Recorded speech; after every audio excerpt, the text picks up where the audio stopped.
Welcome to Games from Folks Hours, a podcast that mixes historical research and tabletop role-playing settings. I'm your host, Timothy Ferguson, and this week, The Vampire of Croglin, Grange. I try and put a monster into each month of the podcast, and this is your monster for the month. The story that you're about to hear seems to be folkloristic, but I was recently listening to the Monster Talk podcast, I believe, and they've done some background research and found that the various places mentioned don't strongly accord with real-world places. The author was a bit of a raconteur in his life, known for being able to tell great stories over dinner. So perhaps this is folklore, and perhaps it's something that he himself has come up with. For example, the reaction of the young lady attacked by the vampire seems unusual. Anyway, this character is clearly a revenant, using the rules in Realms of Power, the Infernal. I first read this story in 50 Great True Horror Stories when I was about 12, and seeing it again makes me want to dig out my old copy of that book and see which other monsters I can steal from it. Statistics eventually. Thanks to Newgate Novelist and her production team at LibriVox. The Vampire of Croglin, Grange by Augustus Hare. Recording by Newgate Novelist. Fisher may sound a very plebeian name, but this family is of very ancient lineage, and for many hundreds of years they have possessed a very curious old place in Cumberland, which bears the weird name of Croglin Grange. The great characteristic of the house is that never, at any period of its very long existence, has it been more than 1 story high. But it has a terrace from which large grounds sweep away towards the church in the hollow, and a fine distant view. When, in the lapse of years, the Fishers outgrew Croglin Grange in family and fortune, they were wise enough not to destroy the long-standing characteristic of the place by adding another story to the house, but they went away to the south, to reside at Thorncombe near Guildford, and they let Croglin Grange. They were extremely fortunate in their tenants, 2 brothers and a sister. They heard their praises from all quarters. To their poorer neighbours they were all that is most kind and beneficent, and their neighbours of a higher class spoke of them as a most welcome addition to the little society of the neighbourhood. On their part, the tenants were greatly delighted with their new residence.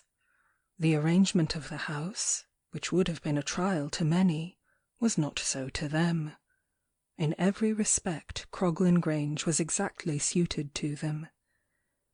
The winter was spent most happily by the new inmates of Croglin Grange, who shared in all the little social pleasures of the district, and made themselves very popular.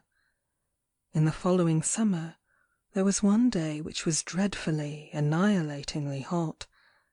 The brothers lay under the trees with their books, for it was too hot for any active occupation. The sister sat in the veranda and worked, or tried to work, for, in the intense sultriness of that summer day, work was next to impossible.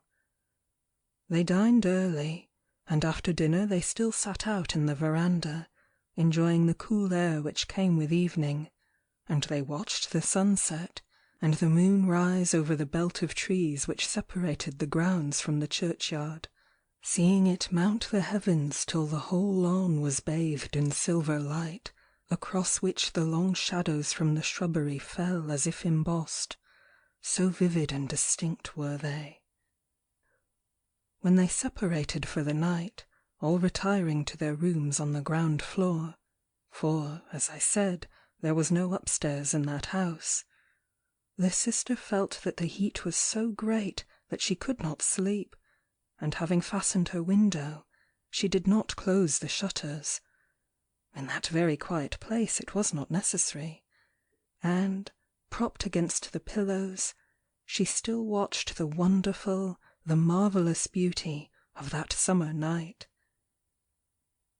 Gradually she became aware of 2 lights, 2 lights which flickered in and out in the belt of trees which separated the lawn from the churchyard, and as her gaze became fixed upon them, she saw them emerge, fixed in a dark substance, a definite ghastly something which seemed every moment to become nearer, increasing in size and substance as it approached. Every now and then it was lost for a moment in the long shadows which stretched across the lawn from the trees, and then it emerged larger than ever, and still coming on, on. As she watched it, the most uncontrollable horror seized her. She longed to get away, but the door was close to the window, and the door was locked on the inside, and while she was unlocking it, she must be for an instant nearer to it. She longed to scream, but her voice seemed paralyzed, her tongue glued to the roof of her mouth. Suddenly, she never could explain why afterwards, the terrible object seemed to turn to one side, seemed to be going round the house, not to be coming to her at all, and immediately she jumped out of bed and rushed to the door, but as she was unlocking it, she heard scratch, scratch, scratch upon the window, and saw a hideous brown face with flaming eyes glaring in at her. She rushed back to the bed, but the creature continued to scratch, scratch, scratch upon the window. She felt a sort of mental comfort in the knowledge that the window was securely fastened on the inside. Suddenly the scratching sound ceased, and a kind of pecking sound took its place. Then, in her agony, she became aware that the creature was unpicking the lead. The noise continued, and a diamond pane of glass fell into the room. Then a long bony finger of the creature came in and turned the handle of the window, and the window opened, and the creature came in, and it came across the room, and her terror was so great that she could not scream, and it came up to the bed, and it twisted its long bony fingers into her hair, and it dragged her head over the side of the bed, and it bit her violently in the throat. As it bit her, her voice was released, and she screamed with all her might and main. Her brothers rushed out of their rooms, but the door was locked on the inside. A moment was lost while they got a poker and broke it open. Then the creature had already escaped through the window, and the sister, bleeding violently from a wound in the throat, was lying unconscious over the side of the bed. One brother pursued the creature, which fled before him through the moonlight with gigantic strides, and eventually seemed to disappear over the wall into the churchyard. Then he rejoined his brother by the sister's bedside. She was dreadfully hurt, and her wound was a very definite one, but she was of strong disposition, not given either to romance or superstition, and when she came to herself she said, "What has happened is most extraordinary, and I am very much hurt. It seems inexplicable, but of course there is an explanation, and we must wait for it. It will turn out that a lunatic has escaped from some asylum and found his way here." The wound healed and she appeared to get well, but the doctor who was sent for to her would not believe that she could bear so terrible a shock so easily, and insisted that she must have change, mental and physical, so her brothers took her to Switzerland. Being a sensible girl, when she went abroad, she threw herself at once into the interests of the country she was in. She dried plants, she made sketches, she went up mountains, and, as the autumn came on, she was the person who urged that they should return to Croglin Grange. "We have taken it," she said, "for 7 years, and we have only been there 1, and we shall always find it difficult to let a house which is only 1 story high. So we had better return there. Lunatics do not escape every day." As she urged it, her brothers wished nothing better, and the family returned to Cumberland. From there being no upstairs in the house, it was impossible to make any great change in their arrangements.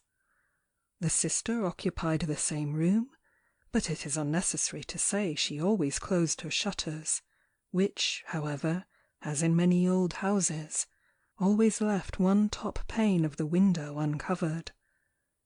The brothers moved and occupied a room together exactly opposite that of their sister, and they always kept loaded pistols in their room. The winter passed most peacefully and happily. In the following March the sister was suddenly awakened by a sound she remembered only too well. Scratch, scratch, scratch upon the window, and looking up, she saw, climbed up to the topmost pane of the window, the same hideous brown shriveled face, with glaring eyes, looking in at her. This time she screamed as loud as she could. Her brothers rushed out of their room with pistols, and out of the front door. The creature was already scudding away across the lawn. One of the brothers fired and hit it in the leg, but still with the other leg it continued to make way, scrambled over the wall into the churchyard, and seemed to disappear into a vault which belonged to a family long extinct. The next day the brothers summoned all the tenants of Croglin Grange, and in their presence the vault was opened. A horrible scene revealed itself. The vault was full of coffins. They had been broken open, and their contents, horribly mangled and distorted, were scattered over the floor. One coffin alone remained intact. Of that the lid had been lifted, but still lay loose upon the coffin. They raised it, and there, brown, withered, shriveled, mummified, but quite entire, was the same hideous figure which had looked in at the windows of Croglin Grange, with the marks of a recent pistol shot in the leg. And they did, the only thing that can lay a vampire. They burnt it. Thanks to the LibriVox reader and production team, your saga may vary.